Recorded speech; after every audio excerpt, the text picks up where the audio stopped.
So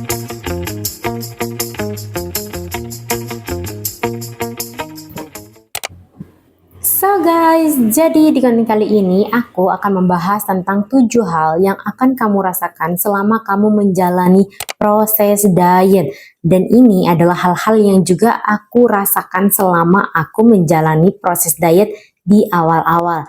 So, buat kamu yang lagi proses diet dan lagi semangat-semangatnya buat diet, ini bisa jadi tanda bahwa kamu harus mulai serius lagi untuk melakukan diet kamu. Yuk kita langsung lanjut aja, jangan lupa tekan tombol subscribe, like, dan komen untuk aku bikin konten apa di konten selanjutnya. Yang pertama adalah kamu akan sering merasa kelaparan. Jadi meskipun kamu udah makan, kamu akan tetap ngerasa lapar. Kenapa? Karena ini adalah masa transisi yang dari awalnya kamu kebiasaan untuk makan, dan makan. Tiba-tiba kamu harus memasuki fase diet yang dimana kamu makan dan itu harus berjarak. Jadi semisal kamu udah makan di meal pertama, kamu udah buka, misal kamu ngelakuin intermittent fasting atau gimana, kamu udah buka, terus kamu makan di makanan pertama kamu, setelah kamu makan, kamu tidak akan merasa langsung kenyang karena kamu makan di porsi yang kurang dari porsi biasa kamu makan sebelumnya. Jadi merasa terus lapar di awal diet adalah hal yang sangat biasa. Dan ini adalah momentum buat kalian untuk belajar menahan dan membiasakan diri untuk tidak makan di jam-jam yang kalian tidak jadwalkan. Jadi, yang selanjutnya adalah mood kalian akan benar-benar terganggu dan sensitif. Jadi guys, selama kalian melakukan proses diet, ini adalah hal yang menurut aku tuh paling berat, yaitu mengontrol emosi. Karena di posisi ini kalian akan kehilangan satu-satunya pelarian kalian saat emosi kalian nggak stabil. Semisal yang dulunya adalah kalian tuh misalnya sering marah, dan ketika marah peredam emosinya tuh hanya dengan makan makanan manis kayak coklat atau apa. Semisal kalian nangis, yang menemani kalian di saat nangis tuh ya udah makanan gitu. Nah sekarang saat kalian udah mengurangi porsi makan kalian juga akan mengalami beberapa kesensitifan mood seperti orang haid. Jadi kalian kayak ngerasa cepet pengen nangis, kayak cepet pengen marah dan lain sebagainya. Nah makanya kenapa aku anjurin di awal diet kalian menghindar dulu ya teman-teman. Menghindar dulu dari keluarga atau menghindar dulu dari teman-teman. Hindari tongkrongan-tongkrongan terlebih dahulu agar emosi kalian lebih stabil dan agar kalian belajar untuk mengontrol emosi kalian. Sebab saat kalian diet itu emosi kalian bener-bener nggak stabil ya guys ya, bener-bener nggak stabil karena kalian harus belajar untuk merubah cara makan kalian, merubah porsi kalian, dan merubah apa yang kalian makan ya, seperti itu. So, fakta yang selanjutnya adalah berat badan kalian tidak akan langsung turun. Jadi mungkin ya aku merasakan sendiri ya guys ya. Jadi di awal itu kayaknya berat badan turun tuh kayak bener-bener semengalir air mancur. Jadi turun terus. Setelah 2 bulan itu tuh berat badan udah mulai stuck. Atau setelah 3 bulan, aku nggak tahu perkiraannya setelahnya. Tapi yang jelas bulan awal-awal itu aku masih lancar banget nurunin berat badan tuh kayak sekilo, 2 kilo, 3 kilo tuh lancar banget. Tiba-tiba nih masuk di fase-fase mulai stuck.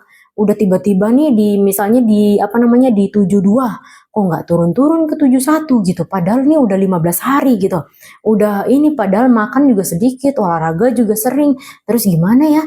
Aduh gimana ya? Nah di sini udah mulai datang nih tantangannya. Jadi kalau udah mulai kayak gini, kalian patokannya bukan lagi timbangan tetapi ukuran badan atau meteran.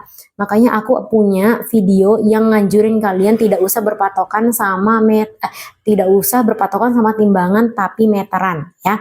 Makanya kenapa beli meteran, sebab timbangan itu tidak selalu turun ya guys ya, dan ini bener-bener masa dimana kalian akan ngerasa stres banget. Bisa jadi tuh stucknya bukan cuma 15 hari, bisa jadi sebulan gak turun-turun, dan itu bener-bener frustasi berat. Makanya beli meteran. Kalian bisa lihat, oh berat badan kalian nggak turun, tapi lingkar badan kalian jadi mengecil, dan itu lebih baik ya. Nah yang selanjutnya adalah guys, Aku nggak tahu, ini aku rasain pas aku di awal-awal diet. Entah tiba-tiba kenapa, aku tuh kayak pengen tidur terus. Pas diet itu aku pengen tidur terus, kayak nggak mau kemana-mana. Pokoknya aku tuh pengen tidur aja, istirahat. Dan itu tuh kebawa sampai sekarang, yang bikin aku tuh kayak males untuk keluar. Ya nggak tahu. Dan itu berasal dari awal aku diet. Jadi selama aku diet, aku jarang banget keluar dan lebih banyak tidur, entah itu tidur di siang hari atau tidur di malam hari. Yang jelas aku ngantukan. Aku keluar, aku nguap. Aku di kamar, aku tidur. Jadi bener-bener ngantukan. Ya guys ya, dan ini aku nggak tahu ini terjadi di semua orang yang diet atau cuma aku doang gitu loh. Jadi aku tuh pengennya istirahat aja, udah capek kayak ngadepin dunia gitu. Ya udahlah, tidur aja sambil nunggu waktu makan, kayak sambil apa namanya rebahan, gerak-gerak di atas kasur, terus habis itu ya udah ketiduran gitu loh. Dan nggak pengen kemana-mana. So, yang selanjutnya adalah aku jadi kecanduan lihat video-video K-pop sama orang-orang Cina yang langsing. Bener-bener sekecanduan itu. Kecanduannya tuh sampai semua isi berandaku itu isinya orang cantik, orang diet, orang olahraga. Itu bener-bener sampai sekecanduan itu. Mau di TikTok itu tuh kayak motivasi diet ini dan itu dan lain sebagainya. Terus pindah lagi ke Instagram, di Instagram berandanya fotonya orang-orang cantik, orang-orang diet yang makan sehat lah, yang inilah, yang itulah. Jadi banyak banget sampai akhirnya aku tuh sadar gitu loh. Keobsesianku ini tidak boleh terlalu lama sepertinya, karena akhirnya aku mulai membanding-bandingkan prosesku dengan orang yang ada di sosial media di saat itu ya. Jadi karena aku ngelihat terlalu banyak orang yang sukses, aduh aku akhirnya sampai ngerasa aduh bisa nggak ya aku kayak dia, bisa nggak ya. Nah mulai timbul kayak negative thinking kayak gitu ya guys ya. Jadi apa namanya, ini yang mungkin kalian juga akan rasakan, mungkin kalian akan merasakan ini gitu loh. Jadi kalian kecanduan ngelihat orang-orang yang kayak pengen langsing di sosial media dan terobsesi untuk jadi mereka gitu loh. Gimana caranya? Aku harus kayak gini gitu. Nah, yang terakhir adalah ini mungkin lebih positif ya. Aku ngerasa di saat aku diet itu badan jauh lebih enteng dan ringan, lebih mudah digerakin, lebih mudah bangun dari duduk, lebih mudah bangun dari tidur, lebih mudah jalannya, lebih mudah semuanya. Semuanya yang notabene-nya dulu tuh kayak berat semuanya. Jadi kayak setelah mulai diet, oh ternyata udah mulai terbiasa dengan olahraga, makan sedikit, ternyata gerak badan juga jauh lebih leluasa.